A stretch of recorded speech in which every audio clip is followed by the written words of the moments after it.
Assalamualaikum warahmatullahi wabarakatuh. Halo, kami dari kelompok 9.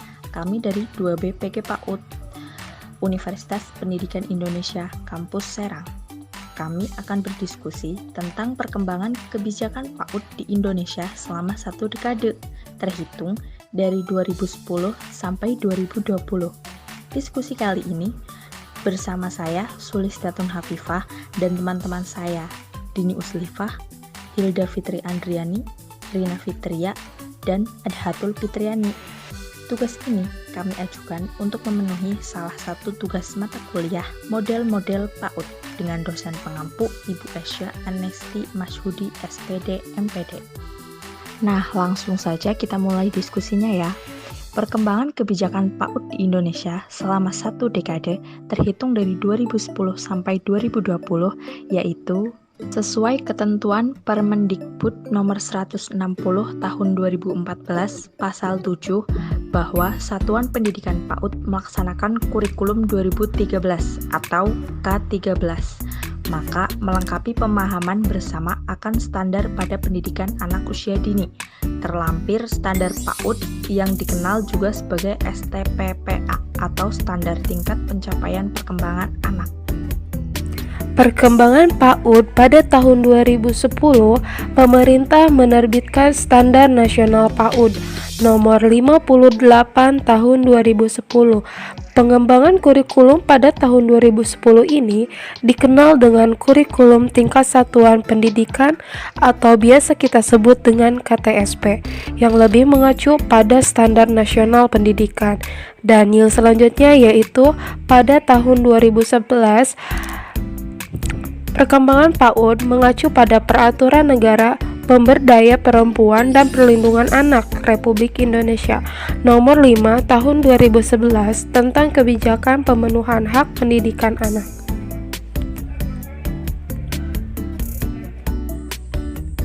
Selanjutnya, pada tahun 2012, Peraturan Menteri Pendidikan dan Kebudayaan Nomor 27 Tahun 2012, yaitu bantuan kepada satuan anak usia dini non-formal dan lembaga kemasyarakatan di bidang pendidikan anak usia dini, pendidikan non-formal dan pendidikan formal.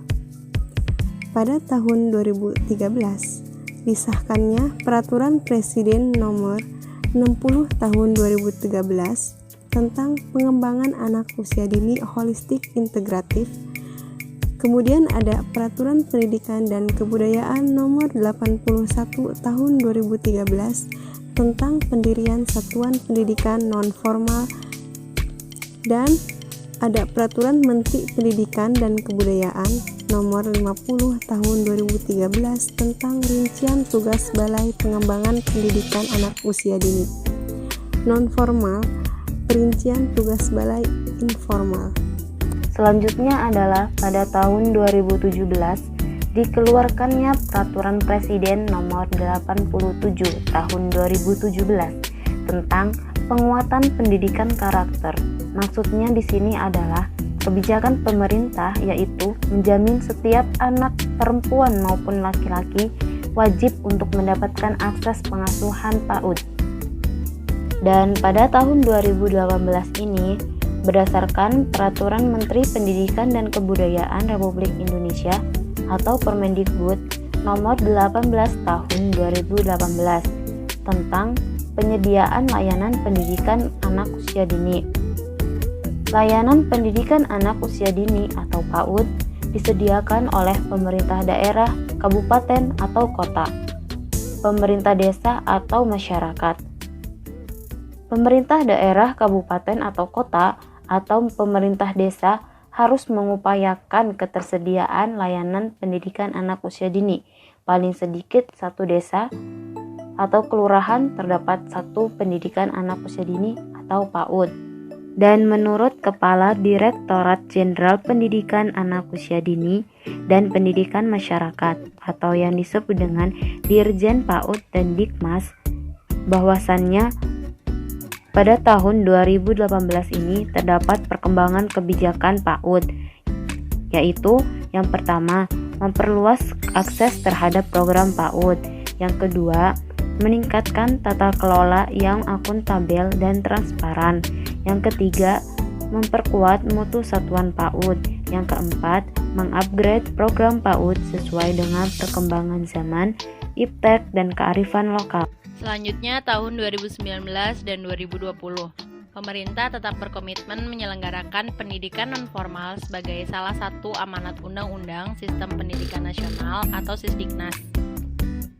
Pemerintah melakukan reorganisasi struktur Kementerian Pendidikan dan Kebudayaan atau Kemendikbud untuk memastikan efisiensi birokrasi dalam melakukan sinkronisasi dan integrasi kebijakan pendidikan berjenjang dan lintas jalur formal maupun nonformal.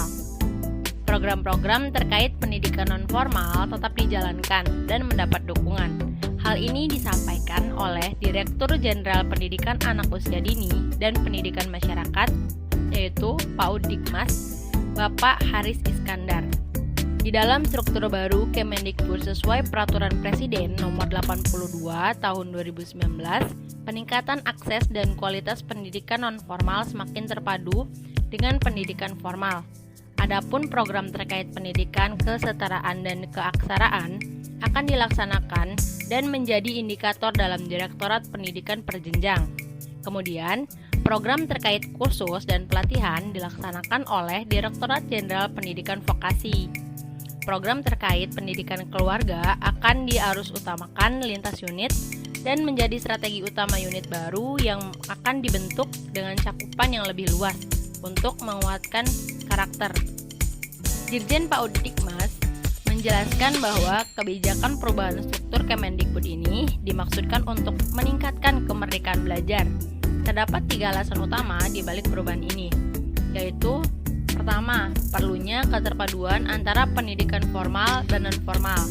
Kedua, perampingan organisasi sesuai arahan Presiden mengenai diregulasi dan debirokrasi.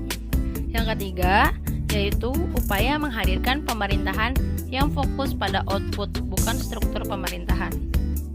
Mungkin hanya itu yang dapat kami sampaikan. Semoga bermanfaat untuk kita semua. Sebelumnya mohon maaf dan terima kasih. Wassalamualaikum warahmatullahi wabarakatuh.